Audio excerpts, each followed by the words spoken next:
So చాలా రోజులైంది నేను మీతో డైరెక్ట్గా మాట్లాడి. సో నేను మన ఛానల్లో ఇంట్రెస్టింగ్ ఫ్యాక్ట్స్ అని, సో బయోగ్రఫీస్ అని, మూవీ రివ్యూస్ అని ఫేస్ చూపించకుండా చేస్తున్నాను, కొంచెం బిజీ ఉండడం వల్ల.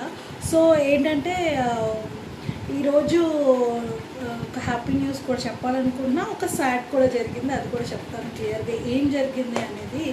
సో మనకి యాక్చువల్లీ చాలా తుత్తరాశలు ఎక్కువ ఉన్నాయి కాబట్టి సో మన ఛానల్కి స్ట్రైక్ అనేది పడిందనమాట. సో నేను కావాలనే స్ట్రైక్ అనేది తెప్పించుకున్నాను. సో చాలామంది యూట్యూబ్ క్రియేటర్స్ ఏమంటారంటే స్ట్రైక్ వచ్చేస్తే మనకి ఏదో అయిపోతుంది, లేకపోతే మనకి ఎంతమంది సబ్స్క్రైబర్స్ ఉన్న దానివల్ల అన్నీ తీసేస్తారు స్ట్రైక్స్ పడిన వెంటనే, చాలా చాలా భయపడుతూ ఉంటారు స్ట్రైక్స్ అనేది. బట్ నేను స్ట్రైక్ కావాలని తెప్పించుకొని అసలు మనం దాని నుండి మనము వాళ్ళ నుండి ఆ స్ట్రైక్ అనేది ఎలా రిమూవ్ చేసుకున్నాను అనేది ఈ వీడియోలో మీకు చాలా క్లియర్గా చెప్తాను. సో నేను మనకి యాక్చువల్లీ ఇండియన్స్కి ఎక్కువ గర్ల్స్కి బీటీఎస్ మీద చాలా ఎక్కువ ఉంటుంది కదా. సో నేను కావాలని ఒక వీడియో అనేది తీసుకొని నేను యాజ్ ఇట్ ఈజ్ అంటే 50 minutes వీడియో కాస్త 8 minutes వీడియో జస్ట్ ఒక పార్ట్ లాగా పెట్టాను అనమాట. సో అలా పెట్టినప్పుడు ఏమైందంటే నేను జస్ట్ వాళ్ళ మ్యూజిక్ కూడా యాడ్ చేయలేదు, బట్ నేను మ్యూజిక్ యాడ్ చేసి పెట్టాను అనమాట. సరే అసలు ఎలా అవుతుంది ఏంటని చూద్దామని, ఆ ఎక్స్పీరియన్స్ ఎలా ఉంటుంది. స్ట్రైక్ పడితే చాలామంది ఏదో పెద్ద లైఫే కోల్పోయినట్టు చాలామంది చాలా బిహేవ్ చేస్తారు. అండ్ యూట్యూబ్ క్రియేటర్స్ కూడా, పెద్ద పెద్ద క్రియేటర్స్ కూడా చాలా భయపడతారు. దేనికి భయపడరు, ఇది కాకపోతే ఇంకో ఛానల్ కూడా పెట్టుకోవచ్చు, మనం నిజంగా మన దగ్గర కంటెంట్ ఉంటే సో భయపడక్కర్లేదు అనేది నా ఫీలింగ్. సో నేను అదే ప్రూఫ్ చేశాను, ఈ వీడియోలో కూడా మీకు క్లియర్గా చూపిస్తా ఎందుకు అనేది. సో నేను కావాలని స్ట్రైక్ తెప్పించుకున్నాను.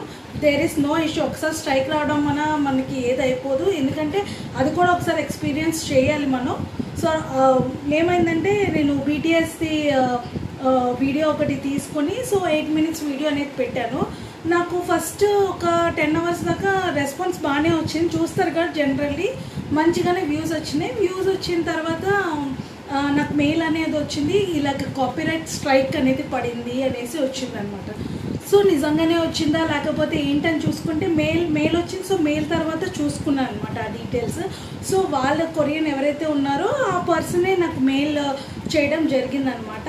సో నేను ఏం చేశానంటే ఎప్పుడైతే మెయిల్ వచ్చిందో ఓవర్ నైట్లోనే నేను ఆ మెయిల్ అనేది ఆయనకి మెసేజ్ చేయడం, రిప్లై చేయడం అనేది జరిగింది. సో మేము ఇండియన్స్ కాబట్టి సో అండ్ సో మాకు ఇంట్రెస్ట్ ఉంది కాబట్టి సో నేను మీ వీడియో చూడడం వల్ల నేను ఎగ్జైట్ అయ్యాను అని చెప్పి అలాంటి టైప్ ఆఫ్ మెసేజ్ పెట్టి నేను ఆయనకి రిక్వెస్టింగ్గా అడిగాను అనమాట ఫస్ట్ వీడియోలో. సో వీడియో మెయిల్లో అడిగాను అనమాట. సో ప్లీజ్ కాపీరైట్ స్ట్రైక్ అనేది తీయండి అని. అసలు యాక్చువల్లీ కాపీరైట్ స్ట్రైక్ పడినప్పుడు చాలామంది తీరు అది ఇది అని ఏదైతే పెద్ద యూట్యూబ్ క్రియేటర్స్ ఉన్నారో వాళ్ళు చెప్తున్నారు. బట్ నాకు ఉద్దేశం ఏంటంటే మనం రిక్వెస్టింగ్గా అడిగితే ఎవరైనా తీస్తారు, ఓకేనా. సో నేనైతే అది మన దేశం కూడా కాదండి, సౌత్ కొరియా నుండే నాకు మెయిల్ వచ్చింది, ఆయన మెయిల్ చేశారు. సో మెయిల్ చేసిన తర్వాత నేను ఆయనకి రిప్లైలు ఇచ్చాను. రిప్లై ఇచ్చినాక మేమిద్దరం మాట్లాడుకుని సాల్వ్ చేసుకున్నాం. అండ్ ఆయన క్లియర్గా అసలు ఏంటి అనేది కూడా చాలా క్లియర్గా ఎక్స్ప్లెయిన్ చేశాను. సో నేను ఆ మెయిల్ డీటెయిల్స్ కూడా మీకు క్లియర్గా చూపిస్తాను స్క్రీన్ మీద. సో ఇదంతా అయిపోయినా నాకు ఆయన ఫస్ట్ రిప్లై ఇవ్వలే. స్ట్రైక్ పడిన ఒక 8-10 hours దాకా అసలు రిప్లై లేదు. తర్వాత నేను ఒకటి చాలా రిక్వెస్టింగ్ రిప్లై మెయిల్ పెట్టాను అన్నాను కదా, అది చూసారో లేదో తెలియదు కానీ దాని తర్వాత అసలు మెయిల్ 10 hours దాకా రాలా. సో నాకు కొంచెం కోపం అనేది వస్తుంది కదా, కావాలని పెట్టాం తప్పు మంది, బట్ మనకు కోపం అనేది వచ్చిందనమాట జనరల్లీ.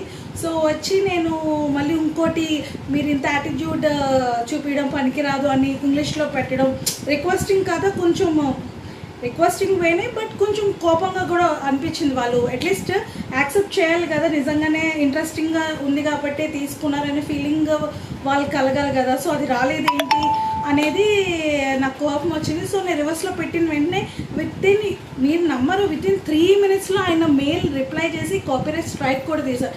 ఏంటి మన దేశం కూడా కాదు, వేరే దేశం సౌత్ కొరియా నుండి ఆయన కాపీరైట్ స్ట్రైక్ తీసి అండ్ ఆయనతో నేను కొంతసేపు మెయిల్ ద్వారా మాట్లాడాను.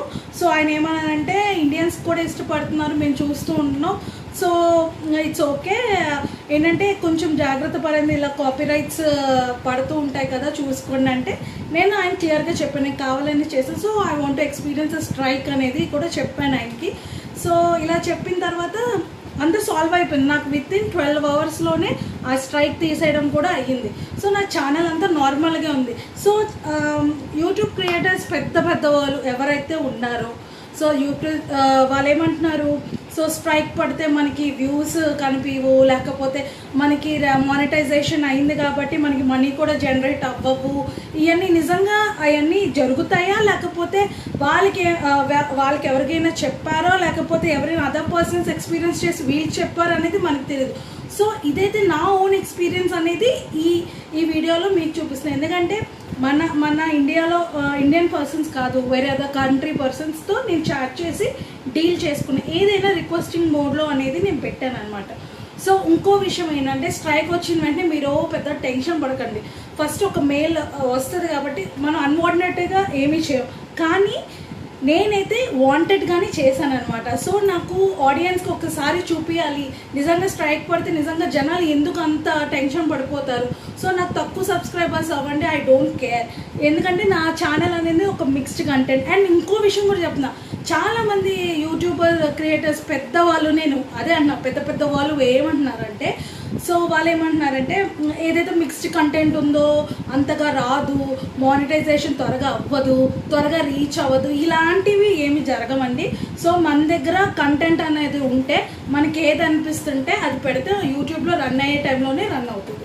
సో ఆ ట్రాఫిక్ సోర్సెస్ కూడా మనం అది దాటుకుని వెళ్తే కూడా వ్యూస్ అనేది కూడా వస్తే రెవెన్యూ కూడా జనరేట్ అయ్యింది. నేను January 4th అనేది ఛానల్ స్టార్ట్ చేశాను. సో నాకు మానిటైజేషన్ జరిగింది. సో ఇప్పుడు నాకు రెవెన్యూ వస్తుంది. సో రెవెన్యూ అంటే పెద్దగా వచ్చేది వెంటనే. సో ఏదైనా 1 రూపీ నుండే స్టార్ట్ అవుతుంది మనకి. మనం చేసే కంటెంట్ బట్టి మన ఆడియన్స్ చూసేదాన్ని బట్టే ఉంటుంది.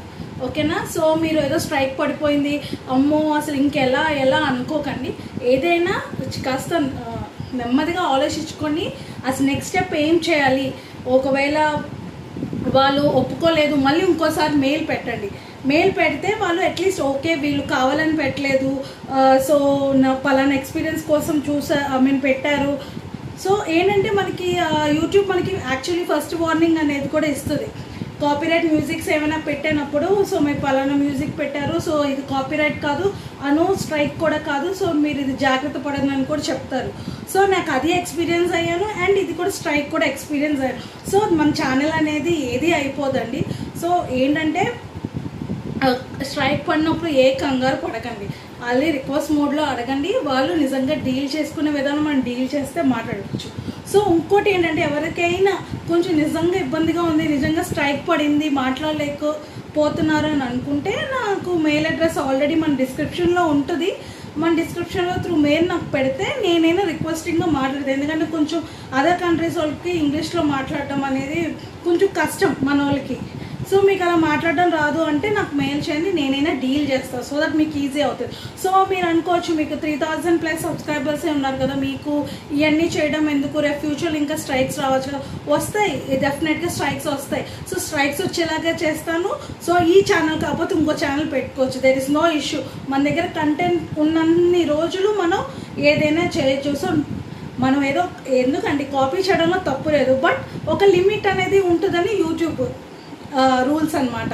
సో ఆ లిమిట్ దాటకుండా ఉంటే మనకి స్ట్రైక్స్ అనేవి పడదు. జస్ట్ కాపీరైట్స్ కూడా రీట్రై చేయొచ్చు. కాకపోతే కాపీరైట్లో ఏంటంటే మ్యూజిక్ అలాంటివి ఏమైనా పెడుతున్నప్పుడు రెవెన్యూ అనేది వాళ్ళకి వెళ్తుంది, వ్యూస్ మాత్రమే వస్తే మనకి దానికి సంబంధించిన రెవెన్యూ అనేది రాదు.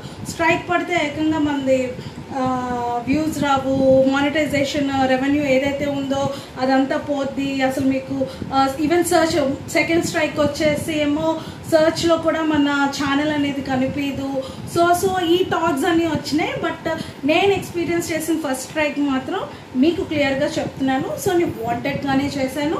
సో వాంటెడ్గానే నేను అసలు ఆ ఎక్స్పీరియన్స్ ఎలా ఉంటుంది ఏంటి అసలు మీకు ఆడియన్స్కి కొంచెం దాని ద్వారా ఏంటంటే కొంచెం ధైర్యం తెప్పిద్దామని. చాలామంది చిన్న కంటెంట్స్ చేస్తూ ఉంటారు. సో వాళ్ళకి ఏంటంటే తెలియకుండానే చాలా జరిగిపోయి స్ట్రైక్స్ కూడా పడతాయి. సో అలాంటి వాళ్ళ కోసం నా వీడియో, ఓకేనా?